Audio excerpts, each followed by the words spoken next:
What's up, man?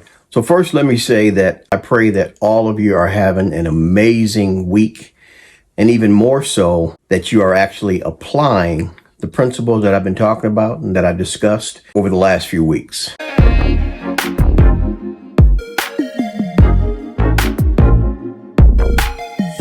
Let me say this first.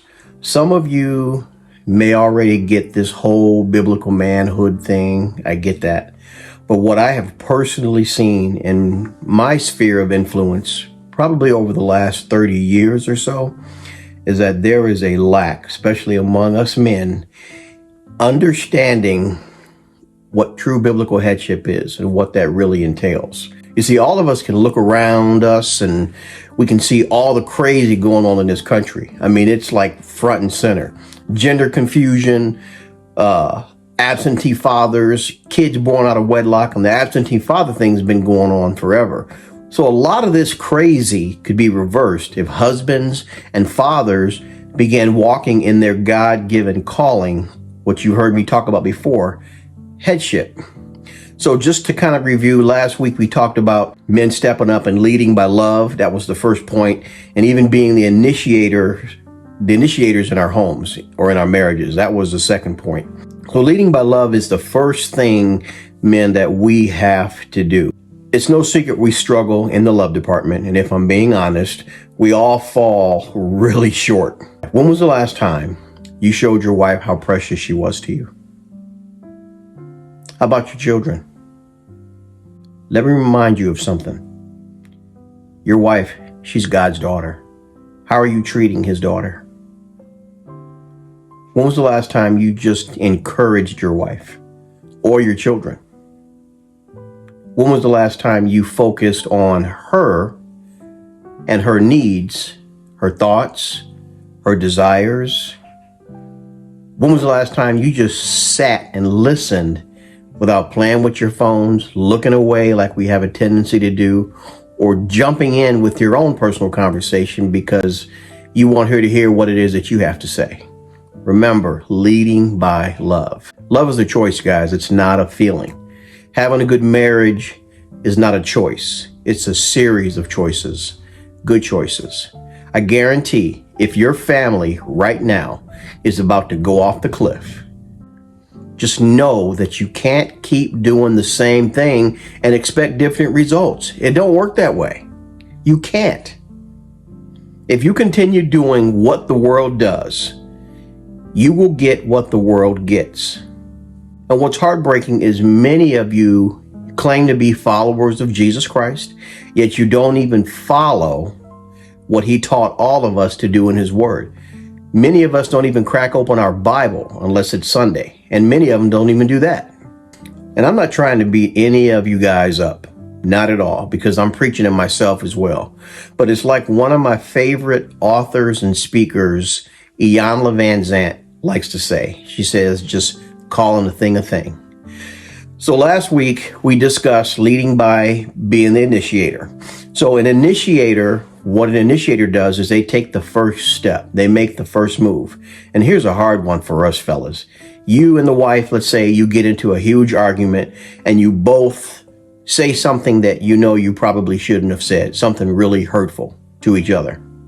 Now, as the man, as the head, your pride's in the way, and you know, or at least you think you believe that you were in the right when that argument took place. You know what an initiator does? Especially when he's leading by love? He initiates a conversation, regardless of how angry or how hurt or right or wrong he may be. He apologizes first. He swallows his pride. He leads by example. Now, if you're that guy that's listening to what I'm saying and you say, man, she was wrong, I ain't apologizing to her, screw that. You've already missed the boat, my brother. You've already missed the boat and the point I'm trying to get across. You see, when you lead God's way or by his design, and that is with humility, I'm talking no pride, sit back and watch how God blesses your marriage and your family.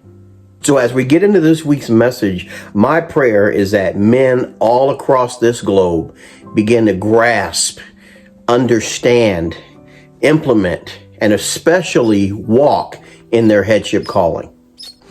So love will also cause you to lead your family by your example. So Jesus believed that his example was critical, and he even acknowledged this fact in the Bible. So Jesus told the disciples in the book of John, chapter 13, he says, I have given you an example that you should do as I have done to you. You see, Paul, he followed Christ's lead, and he also exhorted all of his followers to do the same, especially when he said, imitate me just as I also imitate Christ. And that's in 1 Corinthians chapter 11, verse 1. Can you say these few words that I just spoke? Can you say them to your wife and your children? And I'll repeat it. Imitate me as I imitate Christ. You see, leading and being an example is super important. And especially if you desire your wife and your children to have a sincere respect for you as the leader of the home. Do you want your wife and your children to just simply respect you just because you're the head of the house or the head of your home? Or do you want them to respect you because they see your godly behavior, your loving actions, and your walk of faith while you're leading by example? Are you an example of godliness in your speech, in your patience with them? How about your purity, in your faith, in your pursuit of God? And what about in your personal disciplines and your commitment to God's moral principles? Can you say to your wife and children, I want you to follow Christ just like I follow Christ? And when you fail, and hear me, and when you fail, to be the example, because you're going to fail, to be the example of an honest, humble acknowledgement of those failures. You see, anyone can respect a personal and honest admission of failure. It's only when failure occurs and what you do is you try to cover it up that your family will lose respect for you. So as I close, guys, I know many of you are asking, Dave, how do I do this? You can't, but the Christ in you can. You see, men, your Bible is your manual.